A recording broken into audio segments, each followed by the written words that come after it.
மத்திய அரசின் பட்ஜெட் வரும் 23ஆம் தேதி தாக்கல் செய்யப்படக்கூடிய நிலையில் தமிழ்நாட்டுக்கு புதிதாக ரயில்வே திட்டங்கள் அறிவிக்கப்படுமா என்ற எதிர்பார்ப்பு எழுந்திருக்கிறது. இது தொடர்பாக பொதுமக்கள் தெரிவித்த கருத்துக்களை இப்போது பார்க்கலாம். நடப்பு நிதியாண்டுக்கான முழுமையான பட்ஜெட்டை நாடாளுமன்றத்தில் வரும் 23ஆம் தேதி மத்திய நிதியமைச்சர் நிர்மலா சீதாராமன் தாக்கல் செய்கிறார்.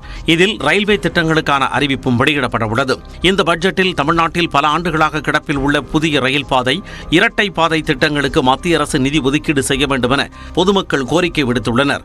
முதியோருக்கான கட்டண சலுகை மீண்டும் வழங்கப்படுமா என்ற எதிர்பார்ப்பு எழுந்துள்ளது. தமிழ்நாட்டிற்கான திட்டங்களை அதிக அளவில் வழங்க வேண்டும் என பொதுமக்கள் கோரிக்கை விடுத்துள்ளனர். விழா காலத்துலலாம் வந்துட்டு இப்போ ரயில்வே டிக்கெட் வந்துட்டு முன்பதிவு பார்த்தீங்கன்னா ஒரு மணி நேரம் 2 மணி நேரத்திலே புக் ஆகிடுது. அப்போ இன்னும் வந்து தேவை அதிகரிக்கிறது இது ஒரு காட்டுது. அதே போல் இப்போ ரயில்வே திட்டத்தை வந்துட்டு இப்போ வடநாடுகளையும் இங்கேயும் கம்பேர் பண்ணி பார்க்கும்போது சமீப காலத்தில் வடநாட்டுக்கு வந்து நிறைய வந்து ரயில்வே சம்மந்தப்பட்ட திட்டங்கள்லாம் வந்துட்டு கொண்டுட்டு போகிறாங்க. தமிழ்நாட்டில் இன்னும் வந்துட்டு இல்லை. நம்ம வந்து நிறைய வரியெல்லாம் கட்டுறோம். இருந்தாலும் வந்துட்டு நமக்கு உண்டான தேவைகள் அதிகமாக இருக்குது. தாம்பரம் ரயில் நிலையத்தை 3வது முனையமாக்குவதுடன் வெள்ளிவாக்கம் முனையத்தை உருவாக்கும் பணிகளை தொடங்க வேண்டும் என்ற எதிர்பார்ப்பும் உள்ளது.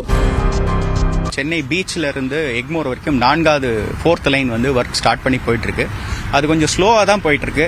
அதுக்கு நிதி ஏதாவது ஒதுக்கணும்னா உடனடியாக ஒதுக்கி அந்த பணிகளை துரிதப்படுத்தினாங்கன்னா அப்பதான் தாம்பரம் வந்து இருக்கிறதுல ஒரு மிகப்பெரிய முனையமாக மாறும். ஸோ ஏன்னா நிறைய ட்ரெயின்ஸ் வந்து இங்கே தான் நிறுத்த முடியும். ஏன்னா பெரிய இடம் வந்து தாம்பரத்தில் தான் அவைலபிலிட்டி இருக்கு. தாம்பரம் ரயில் நிலையம் எடுத்தீங்கன்னா 3வது முனையம் சொல்றாங்க. கிட்டத்தட்ட தினசரி 2 லட்சம் பேர் வந்து இந்த ரயில் நிலையத்தை பயன்படுத்துறாங்க. ஆனா பேசிக் ஃபெசிலிட்டிஸ் கூட இல்ல. அடுத்து அதே மாதிரி வில்லிவாக்கம் முனையமும் உருவாக்க போறதா சொல்றாங்க. அந்த முனையத்தையும் வந்து உடனடியாக நிதி ஒதுக்கி துவக்கணும். கடந்த பட்ஜெட்டில் அறிவிக்கப்பட்ட திட்டங்களில் பெரும்பாலானவை தொடங்கப்படாமலேயே இருப்பதை குறிப்பிடும் மக்கள் அதனை நிறைவேற்ற வேண்டும் என்று கோரிக்கை விடுத்துள்ளனர். சென்னையில் வந்தே மெட்ரோ ரயில் சேவையை வழங்க வேண்டும் என்று பொதுமக்கள் வேண்டுகோள் விடுத்துள்ளனர்.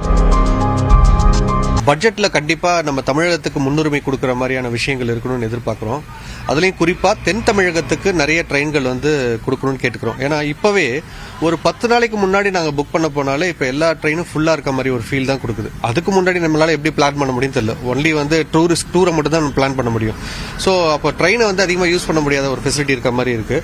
சென்னை பீச்லேருந்து தாம்பரம் வரைக்கும் இருக்கிற அந்த சுபர்பனோட டிராவலிங் இப்போ யூஸ் பண்ணி பார்த்தீங்கன்னா அங்கே வந்து நிறைய பேர் டிராவலிங் வந்து இப்போ நிறைய பண்ண ஆரம்பிச்சிட்டாங்க. எல்லா ட்ரெயினுமே நான் பீக் ஹவர்ஸில் கூட வந்து ஃபுல்லாக போகிற மாதிரி தான் இருக்குது.